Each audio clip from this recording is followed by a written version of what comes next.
బ్రష్కి మిగిలిన ప్రోడక్ట్ ఏదైతే ఉందో దాన్ని ఇక్కడ స్ట్రోక్స్ లాగించుకుంటాం.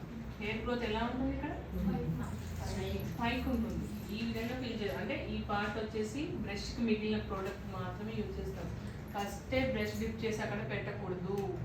పెడితే ఏమవుతుందంటే డార్క్ అయిపోతుంది. దాన్ని లైట్ చేయడం కూడా కష్టమైపోతుంది.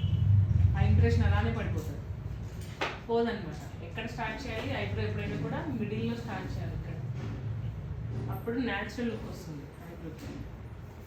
అది చాలా ఇంపార్టెంట్. ఐబ్రో ఫిల్ చేయడం అనేది రావాలి. షేప్ అంటే గ్యాప్స్ అని ఫిల్ చేసుకుంటాము. ఈ లైన్ ఒకటి మీరు కింద లైన్ ఒకటి ఈ విధంగా డ్రా చేసుకోవచ్చు.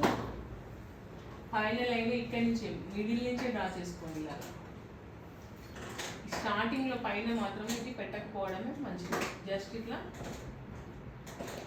తెచ్చుకోవాలి, అప్పుడే న్యాచురల్గా ఉంటుంది. మొత్తం ఇట్లా బాక్స్లా తీసేయాలి. ఇట్లా బాక్స్ పెట్టకూడదు. అది పెడితే ఆర్టిఫిషియల్ లుక్ వచ్చేస్తుంది.